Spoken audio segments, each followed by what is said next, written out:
Boa noite, meus irmãos. Tudo bem com você? Espero que você tenha tido uma semana maravilhosa. Vamos começar o nosso culto? Você lembrou? Compartilha. Lembrou? Então volta lá. Lembra por onde você entrou aqui? O link? Vai lá no WhatsApp. Pega o celular agora. Compartilha este link com outras pessoas. Tragam mais pessoas para ouvir também da palavra de Deus.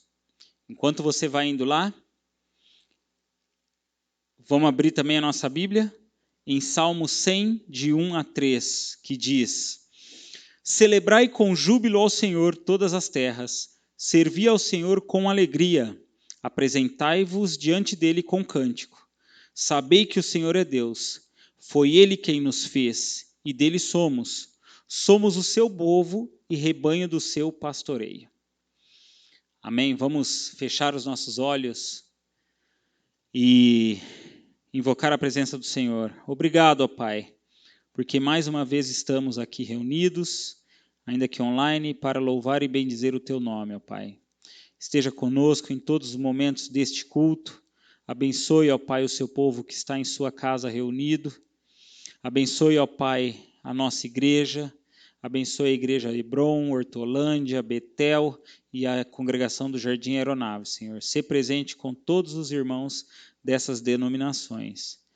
Esteja conosco. Eu peço, oro e agradeço em nome de Jesus. Amém. Vamos louvar ao Senhor com o hino?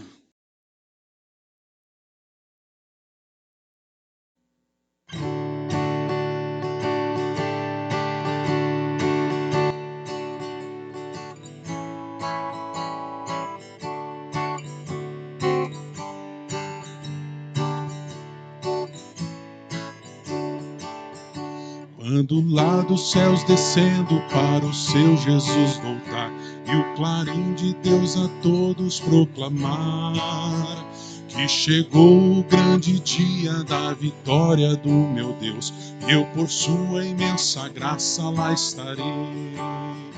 Quando enfim chegar o dia da vitória do meu Rei, quando enfim chegar o dia, eu por sua imensa graça lá estarei. Glorioso em sua vinda vai reinar aqui Jesus, o Cordeiro que imolaram sobre a cruz. As nações verão então o resplendor do grande Rei, e eu por sua imensa graça lá estarei. Quando enfim chegar o dia da vitória do meu Rei, quando enfim chegar o dia, eu por sua imensa graça lá estarei. Pelo mundo rejeitado foi Jesus meu Salvador, desprezaram e insultaram meu Senhor. Mas faustoso vem o dia da vitória do meu Rei, e eu por sua imensa graça lá estarei.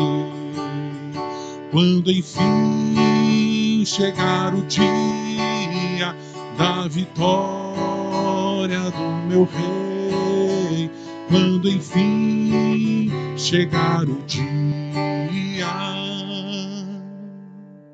eu por sua imensa graça lá estarei. De mim mesmo nada tenho em que possa confiar, mas Jesus ali na cruz me quis salvar. Eu somente nele espero, sim, e sempre esperarei, e eu por sua imensa graça lá estarei.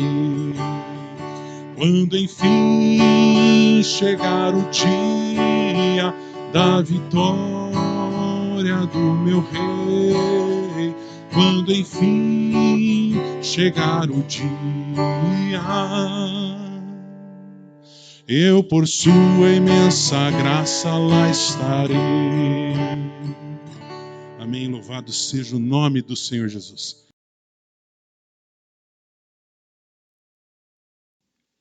Muito bom louvar ao Senhor com hinos. Agora você vai abrir a sua Bíblia ou acessá-la aí no Salmo 47. Salmo 47, de 1 a 9. Batam palmas de alegria todos os povos, cantem louvores a Deus em alta voz. Pois o Senhor, o Altíssimo, deve ser temido. Ele é o grande rei que governa o mundo inteiro. Deus nos fez vencer os outros povos. Ele nos fez governar as nações. Ele escolheu para nós a terra onde vivemos, terra que é o orgulho do seu povo, a quem ele ama. Deus vai subindo para o seu trono enquanto ele sobe, a gritos de alegria e sons de trombeta. Cantem louvores a Deus, cantem louvores ao nosso Rei. Louvem a Deus com canções, pois Ele é o Rei do mundo inteiro. Deus está sentado no seu santo trono, Ele reina sobre as nações. Os que governam os povos se reúnem com o povo de Deus de Abraão, pois todo o poder neste mundo pertence a Deus. Ele domina tudo. Com essa certeza, agora você vai se levantar e vamos cantar ao Senhor. Vamos louvar a Deus?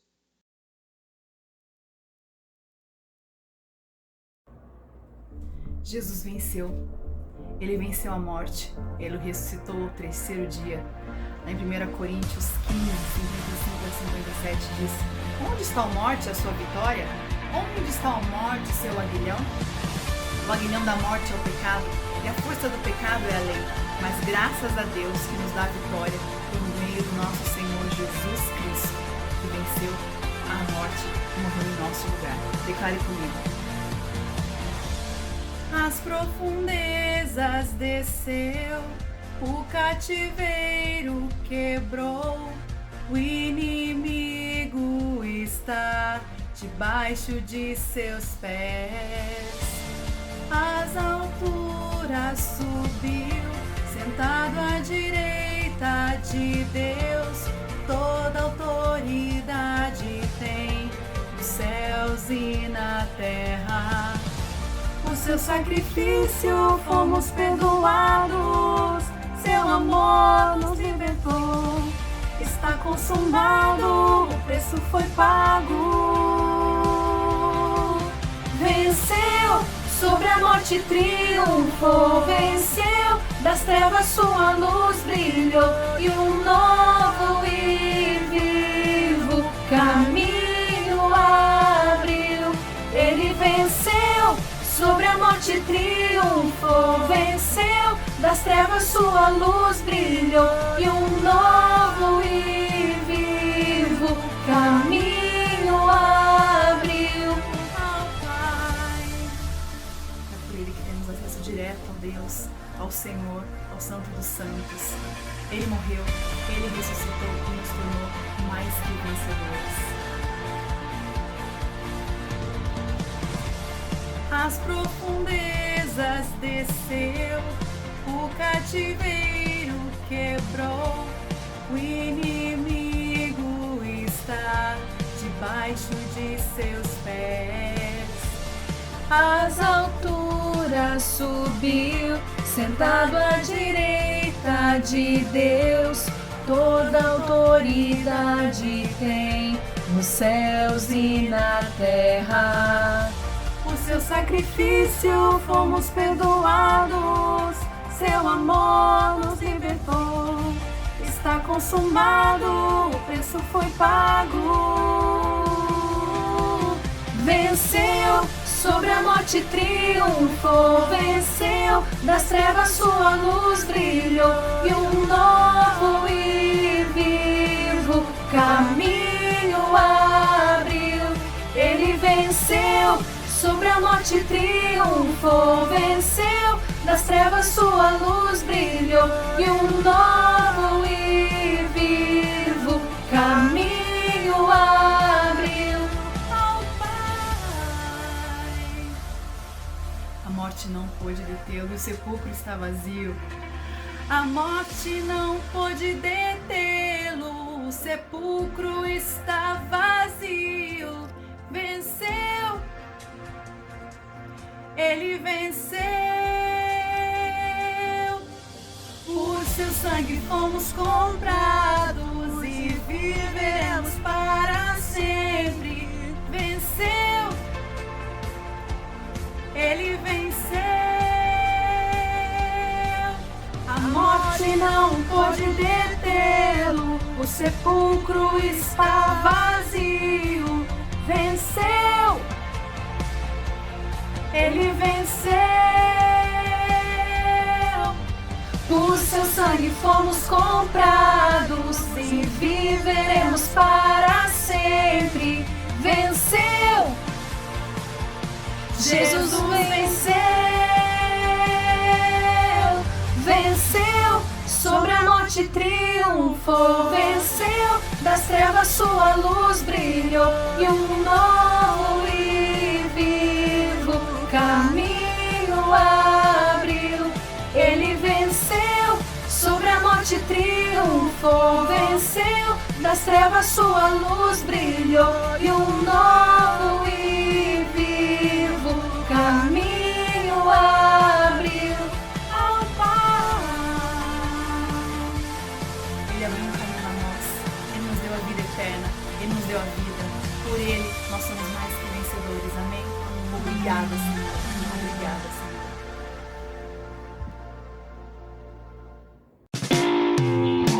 Vamos louvar a Deus? Você pode louvar aí da sua casa, que Ele continua sendo bom. Não importa, com ou sem pandemia, Ele continua sendo bom. Vamos lá?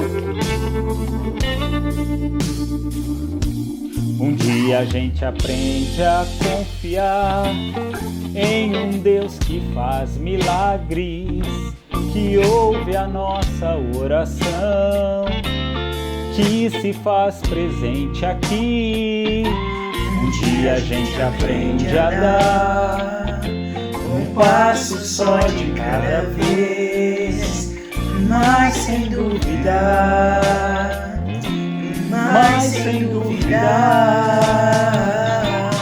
Ele continua sendo bom, Ele continua sendo Deus. Ele continua sendo bom, Ele continua sendo Deus.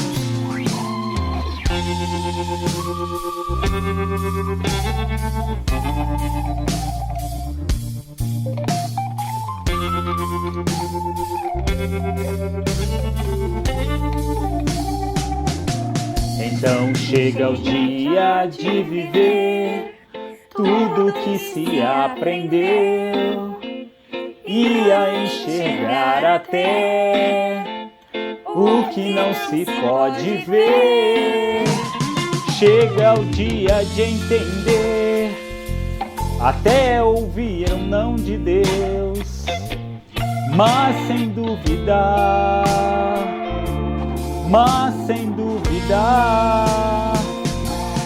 Ele continua sendo bom, que Ele continua sendo Deus, que Ele continua sendo bom, que Ele continua sendo Deus, que Ele continua sendo bom, que Ele continua sendo Deus, que Ele continua sendo bom, que Ele continua sendo Deus.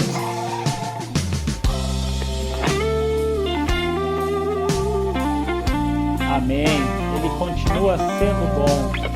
Você pode declarar isso mais uma vez? Vamos lá? Então vem comigo.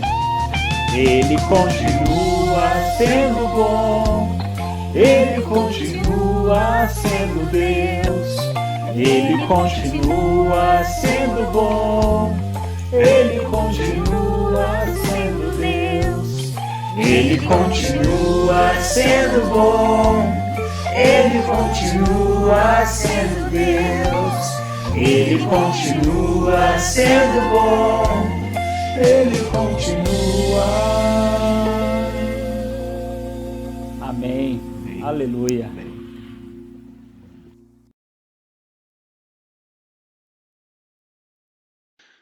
Muito bom louvar ao Senhor. Daqui a pouco vamos estar todos juntos novamente. Nós já estamos com os cultos liberados, mas daqui a pouco vamos sem restrições. Você crê nisso? Amém? Agora é aquele momento em que nós vamos entregar parte daquilo que recebemos de Deus. É a entrega dos nossos dízimos e ofertas. Lá em Êxodo 25, 2 diz: Fala aos filhos de Israel que me tragam oferta, de todo homem cujo coração o mover para isso. Dele recebereis a minha oferta. Aí estarão sendo projetadas as contas das nossas igrejas. Faça a sua entrega do dízimo de forma online. Então aí estão as contas e depois envia aí o recibo para o tesoureiro da sua igreja. Este também é o momento que você pode já pegar o celular e fazer aquele pedido de oração e o agradecimento nos grupos da igreja. Se você tem aí algum pedido por saúde, pedido por emprego, por conversão, este é o momento. E também agradecer, por que não, né? Já vamos aproveitar e fazer os nossos agradecimentos. Feche seu olho, vamos fazer a entrega em oração dos dízimos, das ofertas e dos pedidos. Senhor, te agradecemos, ó Pai, por todos os dízimos que foram levantados. Obrigado, ó Pai, por este teu povo que o Senhor despertou no coração para entregar os dízimos e as ofertas. Que essas pessoas, ó Pai, estejam com o coração aberto, ó Pai, para este ato simbólico, este ato de fé, de entregar o dízimo a Ti, Senhor Jesus. Esteja, Senhor, conduzindo as pessoas que irão trabalhar com este dinheiro, que ele seja, ó Pai, usado na Tua obra. Também te agradeço, ó Pai, pelos pedidos e os agradecimentos de oração que tivemos. Entrego nas Tuas mãos, ó Pai, todos os pedidos levantados, ó Pai. Sê presente com as pessoas que estão enfermas, afofando leitos. Sê presente, ó Pai, com pessoas que estão passando por dificuldades financeiras, que necessitam de um emprego. Que o Senhor esteja abrindo portas de emprego, ó Pai, para essas pessoas. Também te agradeço, ó Pai, pelas muitas bênçãos que recebemos das Tuas mãos. Tudo isso eu oro e agradeço em nome de Jesus. Amém. Acalma seu coração. Agora é o momento que nós vamos ouvir da palavra de Deus. Nós saudamos os irmãos com a paz do Senhor. Amém? Estamos reunidos para prestar um culto a Deus. Nós aqui presencialmente, no domingo de manhã, e os irmãos em casa também adorando ao Senhor. E nós sabemos como é importante esse instante de adoração a Deus. Porque no nosso coração, todos nós temos necessidade de buscar a presença do Senhor. Todos nós temos a necessidade de ouvir a voz de Deus. Como o Senhor Jesus mesmo nos disse, que não só de pão viverá o homem, mas de toda a palavra que sai da boca de Deus. Nós vamos estar orando, pedindo a Deus, suplicando, que Ele fale ao nosso coração. Oremos. Pai, na Tua presença em oração, nós te agradecemos por estarmos prestando esse culto a Ti. Fala, Senhor, agora ao nosso coração por meio da Tua palavra. Usa-me, ó Senhor, como instrumento nas Tuas mãos para anunciar a Tua palavra. Que a Tua palavra, Senhor, seja uma palavra clara. Que a Tua palavra seja uma palavra amorosa a cada um de nós. Que a Tua palavra, Senhor, possa estar transformando, renovando as nossas vidas, fortalecendo o nosso coração na Tua presença. É o que nós pedimos, suplicamos, clamamos a Ti, no nome de Jesus. Amém. Amém. Prefiro dormir nas ruas do Brasil do que voltar para o Afeganistão. Quem afirmou isso? Nabila, uma afegã que chegou ao Brasil em 2002 e trabalha como empregada doméstica. E aqui criou seus 2 filhos. Ela fez essa afirmação há pouco tempo atrás. Prefiro morar nas ruas do Brasil do que voltar para o Afeganistão. Cerca de 20 anos atrás, foi feita uma consulta a um afegão. Perguntaram o seguinte a ele: qual é a maior necessidade do Afeganistão? Será que são boas escolas? Será que é uma estrutura econômica melhor? Será que é a alimentação que é tão necessária? Qual é a maior necessidade do Afeganistão? Esse afegão, sem titubear, falou o seguinte: o que nós mais precisamos é de paz. Porque se nós tivermos paz, as nossas escolas serão construídas. Se nós tivermos paz, a situação econômica vai se reestruturar. Se nós tivermos paz, a alimentação nós teremos. O que nós mais precisamos é de paz. Foi o que esse afegão disse. É interessante que o próprio Senhor Jesus, falando da importância da paz, nos diz o seguinte, lá em Mateus, no capítulo 5, o versículo 9. Mateus 5, versículo 9. Vamos abrir a palavra do Senhor nesse texto. Mateus, capítulo 5, o versículo 9. Mateus 5, 9. Jesus diz o seguinte: bem-aventurados os pacificadores, porque eles serão chamados filhos de Deus. Bem-aventurados os pacificadores, porque eles serão chamados filhos de Deus. Diante dessa afirmação de Jesus, nós podemos perguntar: mas como é possível ser um pacificador em um mundo tão dividido? Será que essa afirmação de Jesus se aplica aos nossos dias? Será que essa afirmação de Jesus é possível ser colocada em prática em um mundo que ama a divisão, que ama as brigas, ama as discussões, ama os debates, ama a guerra? Nós poderíamos até dizer que na sociedade essa bem-aventurança é outra. Seria mais ou menos o seguinte: bem-aventurados os que procuram brigar uns com os outros. Bem-aventurados aqueles que não procuram a paz e procuram a divisão entre as pessoas. Porque eles serão chamados filhos dos homens. E sempre terão alguém, e sempre terão um grupo de pessoas que vão apoiá-los, que vão aplaudi-los. Bem-aventurados os que semeiam a guerra, semeiam a divisão, semeiam os debates, semeiam a confusão. Entretanto, o Senhor Jesus fala: bem-aventurados os pacificadores, porque eles serão chamados filhos de Deus. Mas como ser pacificador em um mundo com tanta divisão? Como é possível ser pacificador? A palavra de Deus nos orienta sobre 3 condições necessárias. A primeira, um pacificador tem que reconhecer a importância da paz. Ninguém vai promover a paz se não julgar a paz importante. Ninguém vai se empenhar em promover a paz na sua família, promover a paz na sociedade, promover a paz no lugar em que ele estiver, se não julgar que essa paz é importante. E a palavra de Deus nos fala sobre a importância da paz, algo que nós vivenciamos no nosso dia a dia.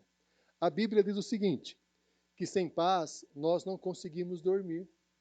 Está lá no Salmo 4, no versículo 8. Em paz me deito e logo pego no sono. Porque só tu, Senhor, me fazes repousar seguro. É uma verdade. Se o nosso coração não tem paz, nós não conseguimos dormir à noite. O sono não vem. O nosso coração fica atribulado, fica angustiado. Não conseguimos descansar. A paz é necessária para o descanso. Sem paz, a nossa vida também perde o sentido. A Bíblia nos diz, lá em Deuteronômio 28, 27, pela manhã dirás, quem me dera ver a noite. E à noitinha dirás, quem me dera ver amanhã. Um coração atribulado, que sempre deseja algo que não alcança, uma vida sem sentido, uma vida vazia.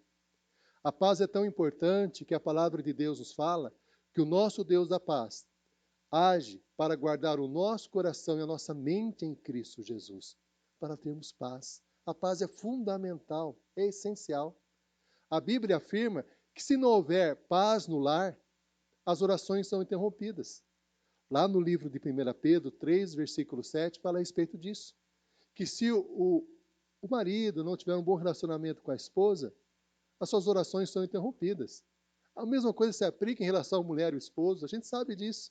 Se o nosso coração está atribulado, estamos em confusão, dentro do nosso lar, nós teremos muita dificuldade para orar. As orações, nem teremos vontade de orar.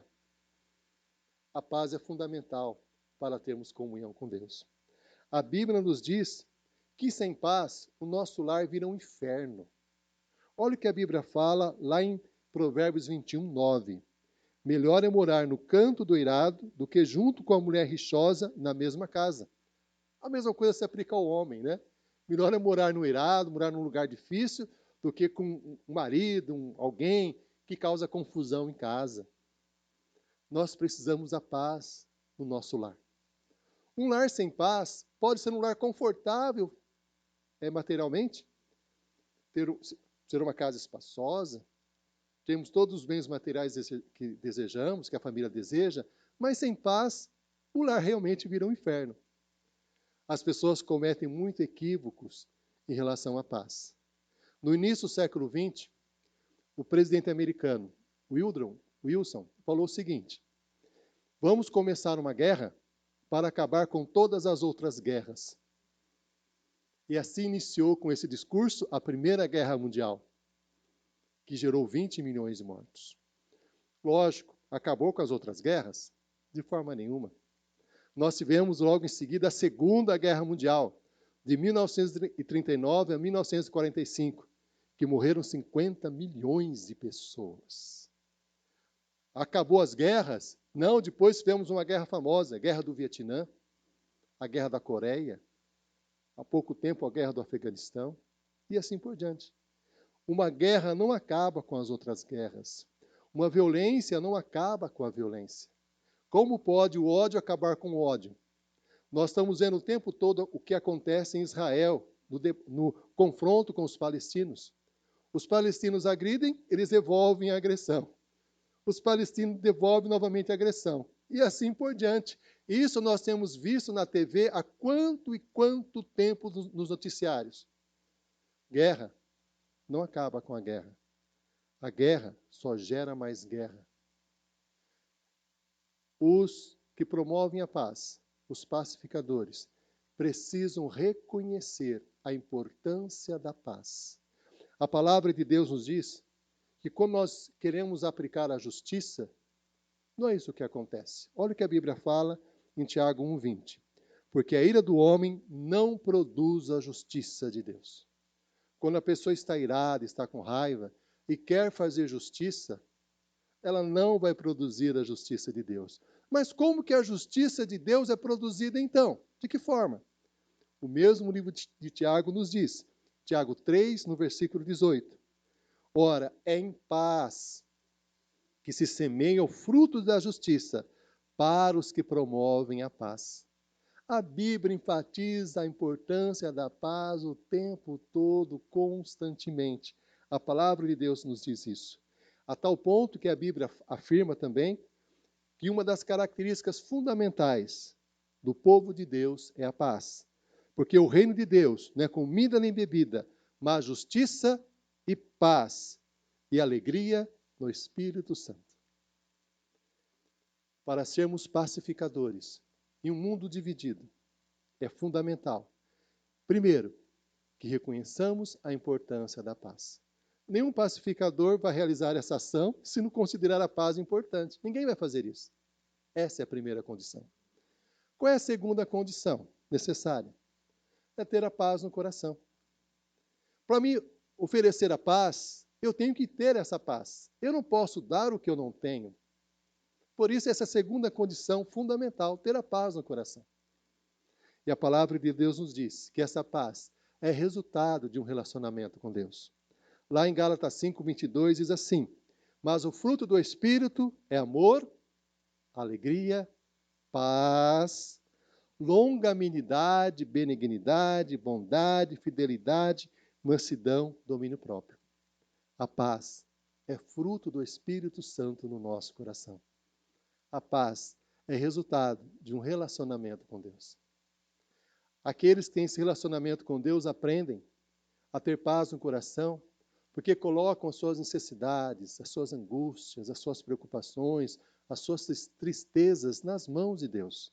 É o que a palavra de Deus nos orienta, lá em 1 Pedro 5, versículo 7. Lançando sobre ele toda a vossa ansiedade, porque ele tem cuidado de vós. E lá em Filipenses 4, também de 6 a 7. Não andeis ansiosos de coisa alguma.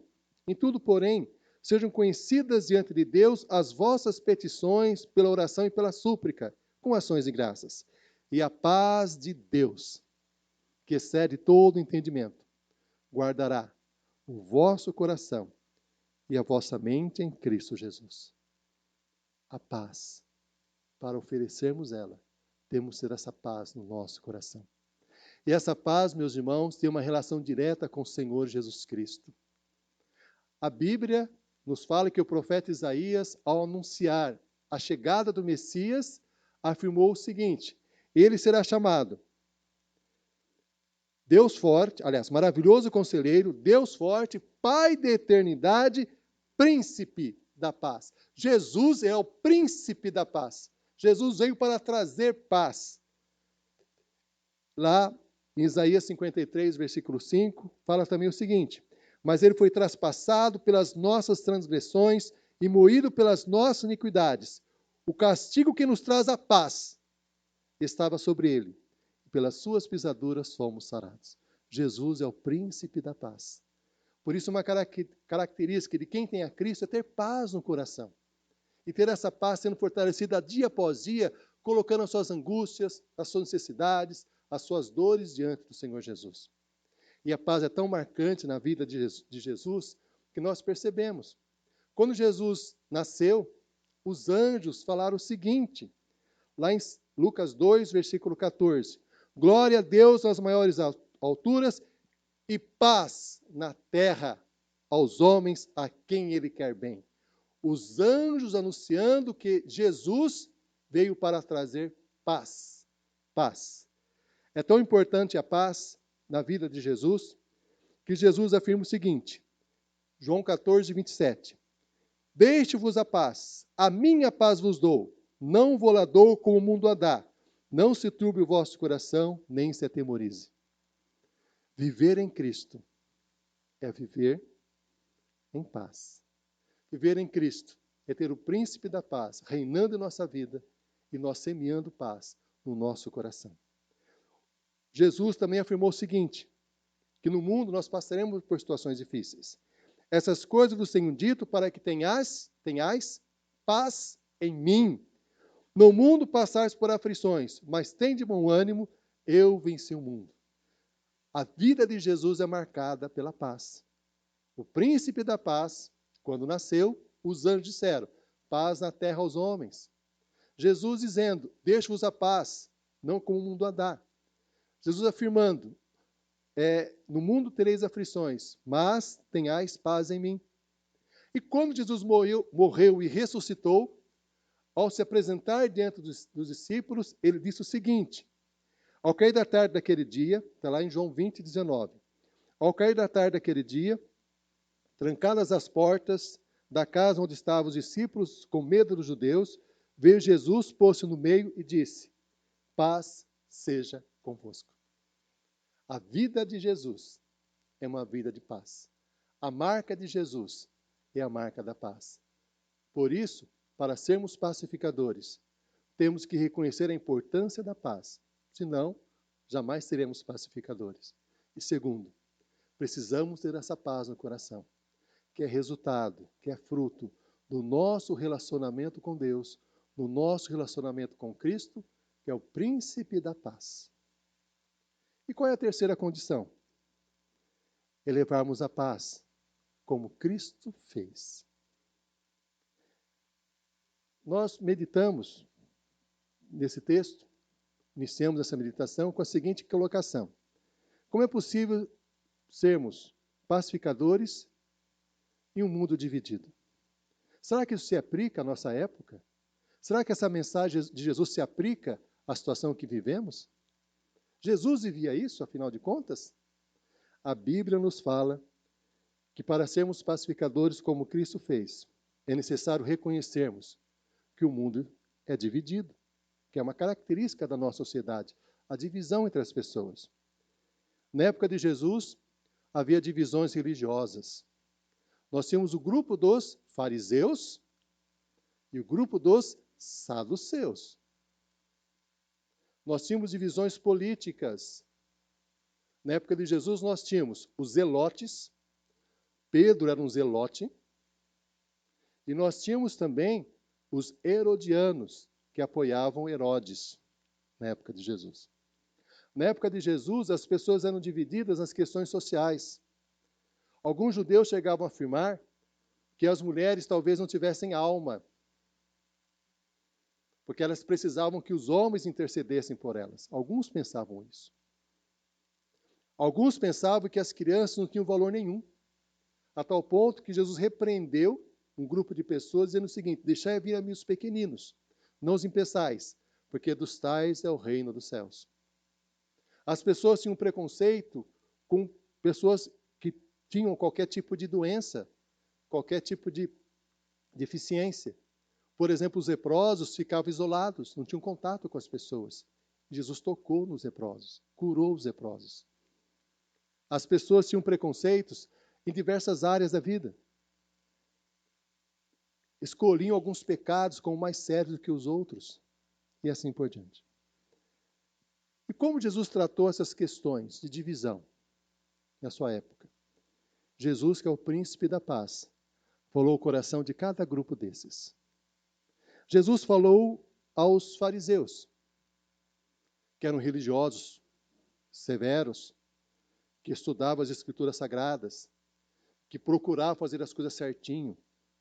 Os fariseus foram acrescentando regras e mais regras dentro da Bíblia, que não existiam na Bíblia. E Jesus falou o seguinte a eles: olha, parem de ser hipócritas, porque vocês não fazem o que vocês falam. Vocês apontam os pecados dos outros, mas não olham para os seus próprios pecados. Jesus falou isso várias e várias vezes aos fariseus na Bíblia. Certa ocasião, a Bíblia nos diz que uma mulher foi apanhada em adultério e foi levada até Jesus. E ali os judeus, fariseus, queriam apedrejar a mulher. Estavam ansiosos para ouvir a orientação, receber a orientação de Jesus. Mestre, essa mulher foi apanhada de adultério. E a lei diz que nós devemos apedrejá-las. O que o Senhor diz? Jesus calmamente escrevia na areia, tal. Eles insistiram, foram perguntando. Aí Jesus olhou para eles e falou o seguinte: quem não tiver pecado, que atire a primeira pedra. E a Bíblia nos fala que a partir dos mais velhos, eles foram se afastando, foram se retirando. Até que só ficou Jesus e a mulher. Jesus disse a ela: cadê os seus acusadores? Ninguém te condenou? Não. Jesus respondeu a ela: eu tampouco te condeno. Vá e não peques mais. É interessante quando observamos a Bíblia, e Jesus fala, condenando a hipocrisia dos fariseus, a Bíblia nos fala de João Batista.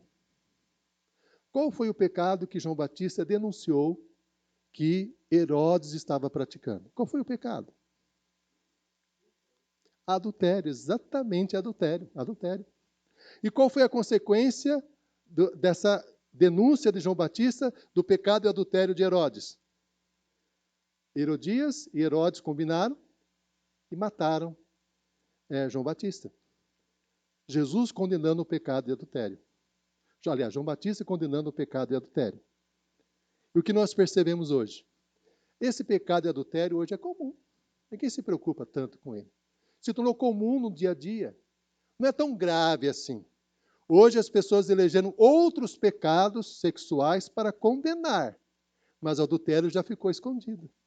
Por isso a palavra de Deus vem e fala o seguinte, Jesus falando aos fariseus: deixem de ser hipócritas. Percebam que vocês são pecadores. Quem não tiver pecado, que atire a primeira pedra. No lugar de apontar os pecados dos outros, olhe para si mesmo.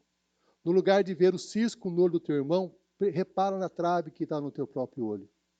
Jesus dessa forma falou aos fariseus, para que eles tivessem uma vida diferente. Jesus também falou aos saduceus. Os saduceus eram uma outra forma de pensar. Os saduceus não acreditavam na Bíblia. Os saduceus afirmavam que não havia ressurreição dos mortos. Não é possível ter ressurreição. Eles achavam que alguns textos da Bíblia não tinham valor. E Jesus, ao repreender os fariseus, falou o seguinte a eles: vocês estão errando, porque vocês não conhecem as Escrituras e nem o poder de Deus. Vocês precisam estudar mais a Bíblia. Vocês precisam conhecer o poder de Deus para parar de duvidar dessas questões relacionadas à ressurreição dos mortos. Jesus falando às pessoas amavelmente, para que elas tivessem uma vida diferente. Jesus, como o príncipe da paz, corrigindo os corações, para que os fariseus que atacavam os saduceus parassem de fazer isso, olhassem para os seus próprios pecados. Os saduceus que criticavam os fariseus também parassem de fazer isso, olhassem para os seus próprios pecados, lessem mais a Bíblia, confiassem mais no poder de Deus. A mesma coisa Jesus fez com as questões políticas. Os zelotes na Bíblia eram um grupo religioso que defendia a luta armada para tomar o poder contra o Império Romano. Era o que os zelotes defendiam. A Bíblia, quando fala de Pedro, fala que Pedro era um zelote. Pedro era um zelote, porque Pedro era aguerrido. Pedro defendia a violência. Quando Jesus estava sendo preso, Pedro pegou uma espada e cortou a orelha do soldado que estava levando Jesus. Jesus imediatamente repreendeu a Pedro. Jesus disse o seguinte a ele, que aquele que com a espada fere, com a espada será ferido. Jesus condenando as expressões de violência, corrigindo o pensamento dos zelotes. E dos herodianos? Jesus chamou Herodes de raposa. Raposa é um animal sagaz, esperto, né? Um exemplo de malícia, de uma pessoa que faz coisas erradas, faz maldade, desonesto, tal. Jesus chamou Herodes de raposa, mostrando aos herodianos que também o defensor deles estava errado. Jesus não se aliou nem aos fariseus, nem aos saduceus, nem aos herodianos e nem aos zelotes, porque Jesus é o príncipe da paz e veio trazer paz a cada um de nós. Esse é o Senhor Jesus. Por não ter feito isso, Jesus foi severamente criticado por todos eles. Jesus foi criticado pelos fariseus, pelos saduceus, pelos zelotes e pelos herodianos. E é interessante observar, meus irmãos, que nas Escrituras Sagradas, Jesus recebeu um tapa na cara, foram dos religiosos. Numa reunião do Sinédrio para condená-lo por blasfêmia, porque eles não suportavam que Jesus, o príncipe da paz, anunciasse a paz, anunciasse o amor, anunciasse uma nova forma de vida. E esbofetearam o nosso Senhor Jesus. Quem fez isso foram membros do Sinédrio, onde estavam ali fariseus e saduceus, juntos reunidos. Esbofetearam o nosso Senhor Jesus. Foram eles que fizeram isso. Grupos religiosos que atacavam uns aos outros, mas se uniram contra o Senhor Jesus Cristo. E Jesus foi humilhado pelas autoridades políticas. Jesus foi levado perante Herodes. Herodes queria um exibicionismo de Jesus. Faz um milagre aqui, pensando que Jesus era um tipo de João Batista. Faz um milagre aqui, provando que é um Batista. Faz aqui. E diante das autoridades romanas, os políticos, colocaram uma cruz em Jesus, colocaram uma coroa de espinhos, chicotearam o nosso Senhor Jesus. E se não bastasse isso,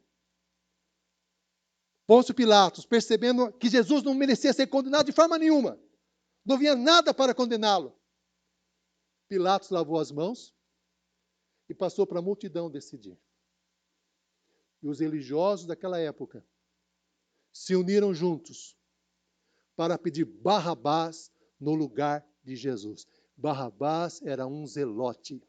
Ele havia participado de um grupo de pessoas que tirou a vida de um soldado romano.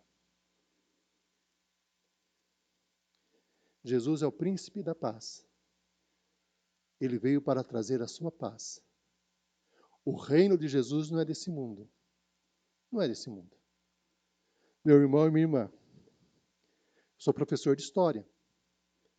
Se eu conversar com os irmãos sobre política, eu posso ficar um dia inteiro falando, das 8 da manhã às 10 da noite, discutindo com os irmãos política desde os gregos antigos, que surgiu a palavra polis, na Grécia, Atenas, Esparta, e correndo na história, Egito, Mesopotâmia, todos os reinos que ocorreram, mais famosos na história da humanidade, todos eles. E eu vou ser sincero com os irmãos. Nenhum deles representou o reino de Deus. Porque todos eles fizeram muitas coisas erradas. Todos. O reino de Deus não é o reino desse mundo. O reino de Deus é o reino do príncipe da paz. O reino de Deus tem algumas características que Jesus nos diz. Lá em Mateus 7, versículo 12, Jesus nos diz qual deve ser o princípio que deve dirigir aqueles que pertencem ao reino de Deus. Façam aos outros o que querem que eles façam a vocês, pois isso é o que querem dizer a lei de Moisés e os ensinamentos dos profetas.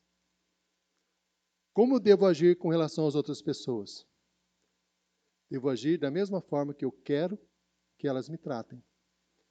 A forma que eu espero que as pessoas tratem os meus filhos, eu devo tratar os filhos das outras pessoas. A forma que eu quero que as pessoas me tratem quando eu faço uma coisa errada, é assim que eu devo tratar também as outras pessoas. A forma que eu desejo que as pessoas olhem para mim, é assim que eu devo olhar para as outras pessoas. É assim. Algum tempo atrás, cerca de 4 anos, eu fiz uma pesquisa na escola com os alunos e depois com os professores.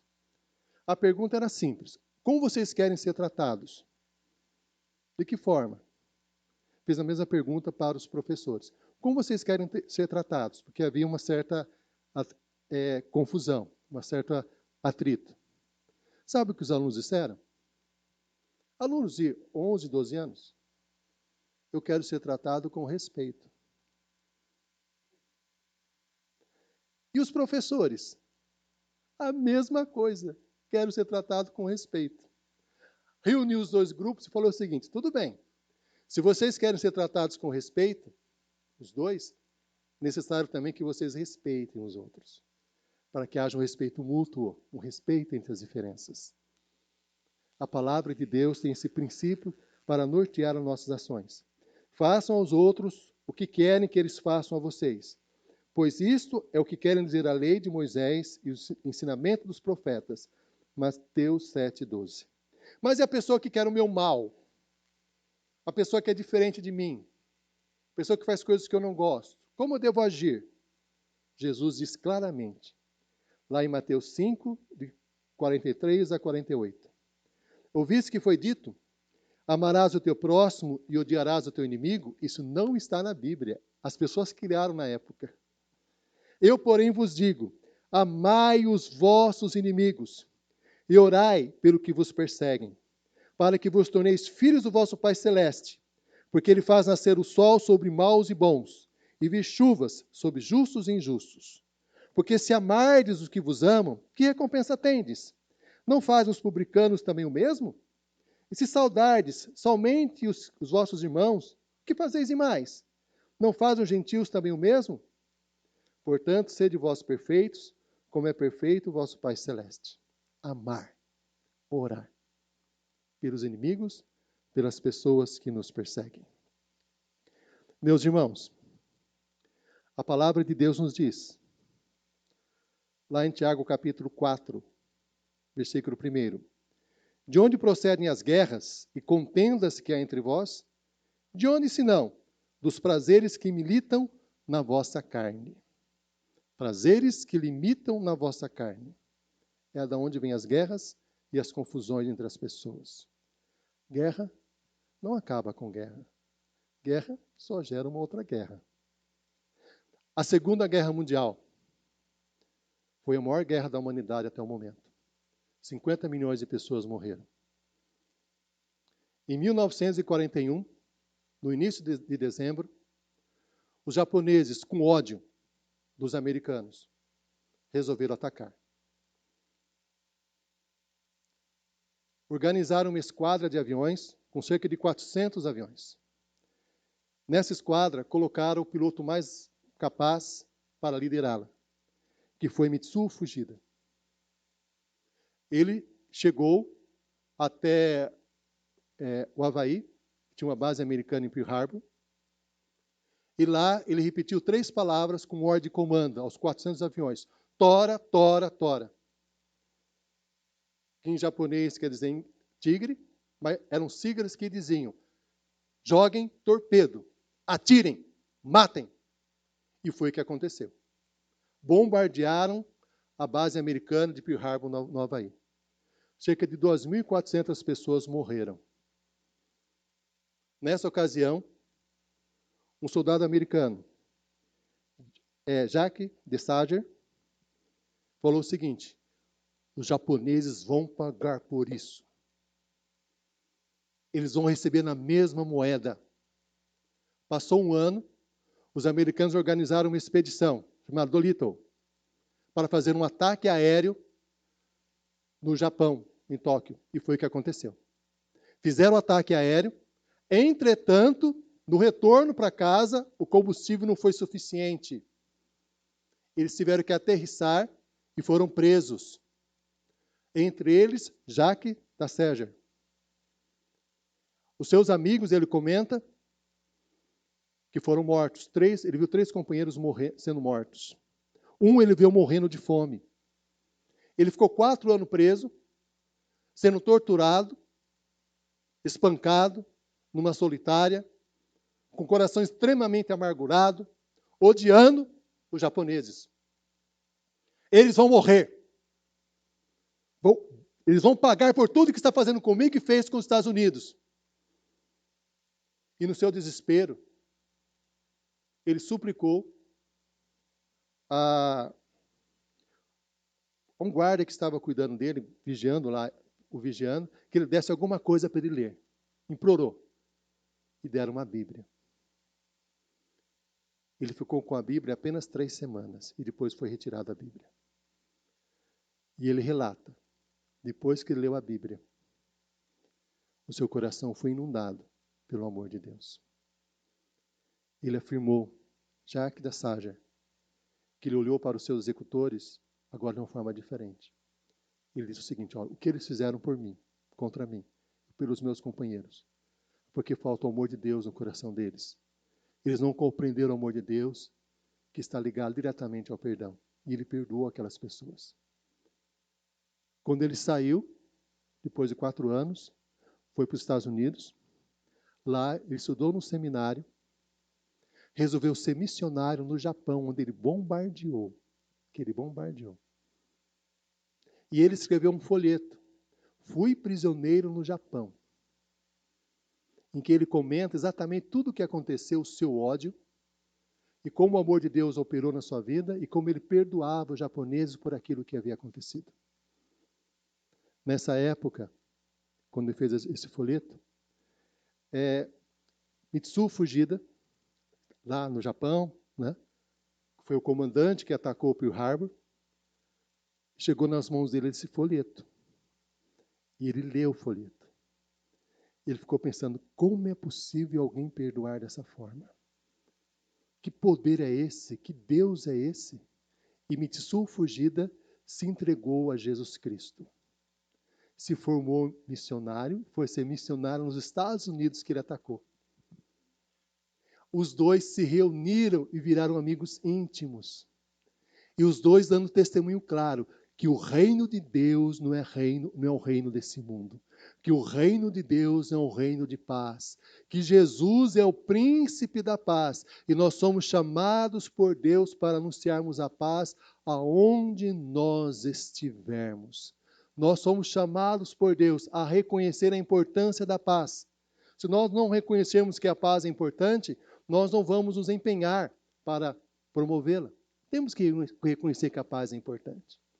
É necessário, para sermos pacificadores, ter a paz no nosso coração, que é resultado de uma comunhão com o Senhor Jesus Cristo, porque Jesus é o príncipe da paz.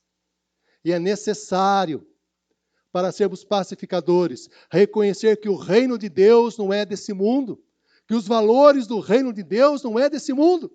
Qualquer instituição política, educacional, religiosa, qualquer uma, não é perfeita. Perfeito é só o Senhor Jesus Cristo. E nós somos chamados por Deus a sermos pacificadores aonde nós estivermos. Aonde nós estivermos.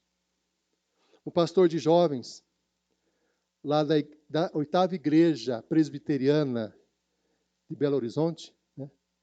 A igreja do pastor Jeremias, né? Pastor famoso.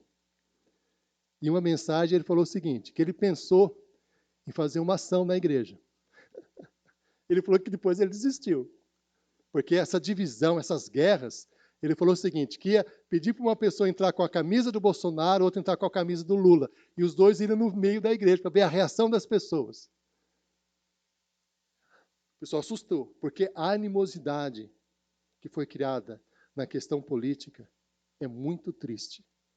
Nós podemos apoiar qualquer candidato, mas nunca podemos achar que esse candidato é perfeito, que essa pessoa é perfeita, que só Cristo é perfeito. Nós temos que aprender a lidar com as diferenças. Nós temos que reconhecer que o príncipe desse mundo, o inimigo das nossas almas, ama as divisões. Mas Jesus, ele é o príncipe da paz. Veio para semear paz. E devemos levar a paz de Cristo aonde nós estivermos. Aonde nós estivermos. Jesus não se aliou a nada. Não se aliou nem aos fariseus, nem aos saduceus, nem aos herodianos, nem aos zelotes. Porque o reino de Deus dele não é desse mundo. Jesus, diante de Pilatos, quando Pilatos afirmou, olha, você sabe que eu tenho o poder de te soltar? Jesus respondeu, nenhum poder você teria se do céu não tivesse sido lhe dado. O reino de Deus não é desse mundo.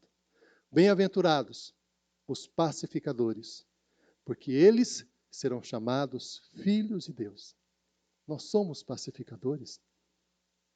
Nós somos chamados por Deus a viver essa dimensão em nossa vida.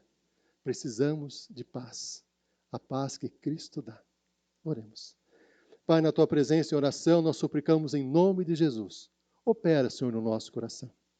Opera, Senhor, na nossa vida, para podermos vivenciar a Tua palavra e sermos pacificadores aonde nós estivermos. O Senhor Jesus é muito claro. Bem-aventurados os pacificadores, porque dos tais é o reino dos céus. Que possamos, Senhor, anunciar a Tua paz a todas as pessoas em todos os lugares. Que possamos perceber, Senhor, que o Teu reino não é desse mundo.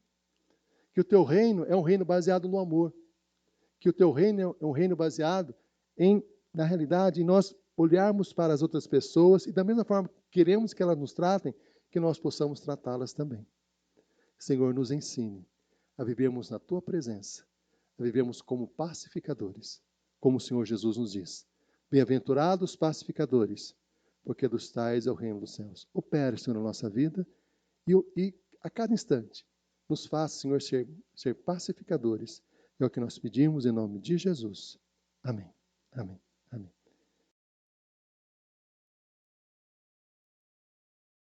Amém pela palavra de Deus. Já estamos encaminhando para o fim do culto. Em João 15,16 nos diz, não fostes vós que me acolhestes a mim. Pelo contrário, eu vos escolhi a vós outros e vos designei para que vades e deis fruto, e o vosso fruto permaneça, a fim de que tudo quanto pedirdes ao Pai em meu nome, Ele vô-lo conceda. Vamos receber da bênção?